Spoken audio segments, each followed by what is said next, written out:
Before we begin, I just want to thank you for the support. We're close to 4,000 subscribers and every one of you keeps this channel alive. If these stories speak to you, please consider subscribing and let me know your thoughts in the comments. Truly means a lot. She looked me dead in the eyes and said, "You're controlling.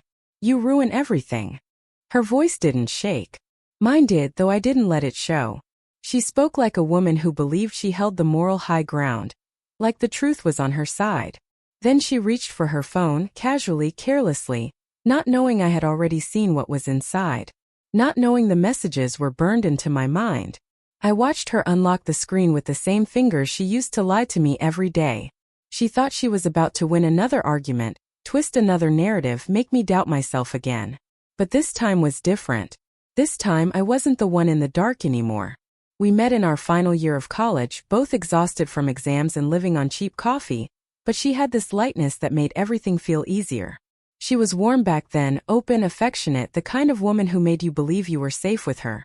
We started talking after a group project, then spending weekends together, and before long, it felt impossible to imagine a life without her in it. When we moved in together, it felt like the natural next step, not a risk. Marriage came later, quiet and steady, built on plans for a home, a family, and a future we promised to protect. I trusted her fully, blindly, the way you do when someone shows you nothing but softness. She once held my hand like I was her entire world, laughing at everything I said, leaning into every moment we shared. But somewhere along the way, that warmth shifted. Touch became tension. Conversations became careful calculations. And the woman who once curled into my arms at night now flinched when my hand brushed her shoulder. Looking back, I don't know when the distance started, only that I didn't see it until it swallowed. The first red flag was small enough to ignore. She changed her phone password without mentioning it. Then the screen started staying face down, even when we were alone on the couch. Late-night notifications became routine, always followed by her turning away as if the glow itself exposed something I wasn't meant to see. When I asked simple questions, "Who was that?" or "Everything okay?" her tone sharpened instantly. She'd sigh, roll her eyes, and accuse me of being paranoid, insecure, or worse, controlling.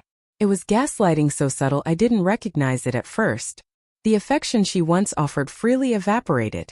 She stopped reaching for my hand, stopped meeting my eyes, stopped laughing with me entirely. But her phone? That drew smiles I hadn't seen in months. She guarded it with a vigilance she never showed toward our marriage. I kept telling myself to trust her, that relationships go through rough patches, that I was overthinking. But trust shouldn't feel like swallowing fire, and every day the heat burned a little deeper. Still, I stayed silent, hoping the distance would shrink on its own, unaware of how much she'd already stepped away. The breaking point came on a Tuesday evening, quiet and ordinary until her phone buzzed on the counter while she was in the shower. She never left it unattended, not even for a moment, so seeing it sitting there, screen glowing, sent a cold weight sinking through me. A preview flashed before disappearing. A heart emoji followed by the words, "Can't wait to see you again." My hand shook as I unlocked it. She never realized I had memorized her new password weeks earlier. The messages were worse than I imagined. Emotional confessions, inside jokes, plans to meet again. And threaded between them were her complaints about me, twisting reality to make herself the victim. Reading her call me controlling to the man she was cheating with made my chest cave in. The room felt smaller, the air heavier, every buzz of the phone hitting like a hammer. But I didn't confront her. Not yet.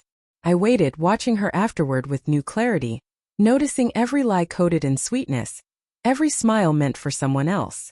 What she didn't know is that the moment she called me controlling, I already knew the truth, and that truth changed everything I thought I knew. I spent the next few nights gathering everything quietly, methodically. Screenshots of their conversations, timestamps showing late-night calls, photos she sent him, even older threads that revealed how long this had been unfolding. Her affair partner wasn't a stranger, it was the same coworker she once laughed about, the one she swore was just a friend I was insecure about. The deeper I looked, the more the pattern became impossible to ignore. Every time she accused me of being controlling, she was really shielding herself, pushing attention away from the truth she was terrified I might see. That realization flipped something inside me.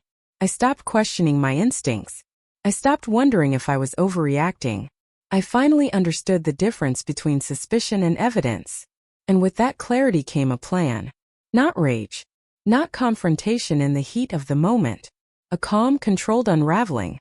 I began preparing practical steps, closing accounts, organizing documents, securing finances, mapping out what leaving would look like. She thought I would explode. She didn't expect silence. Silence is what scared her the most. Because silence meant I knew. Silence meant I was done arguing. Silence meant the consequences were already in motion. The confrontation happened on a quiet evening. The kind where nothing feels out of place until everything does. She brought up the same tired accusation, calling me controlling with that familiar edge of confidence in her voice. I didn't argue. I simply placed the printed messages on the table between us. Watching her face fall was like watching a mask crack in slow motion. Confidence turning to shock, shock collapsing into panic. She reached for excuses instantly. It wasn't serious. We only talked. You pushed me away. You're twisting things. Each one sounded thinner than the last. I stayed calm, unmoved, feeling nothing but the weight of finality settling in. When she realized I wasn't yelling, wasn't pleading, wasn't reacting at all, her voice began to break. I explained the next steps: separation, accounts being closed, the lease ending, the life we built dividing cleanly down the middle. Before, she had been smug, dismissive, certain she held all the power. Now she was crying, begging, scrambling to undo what she'd done. I didn't raise my voice. I didn't stay to soothe her. I simply walked away, not angry, just finished.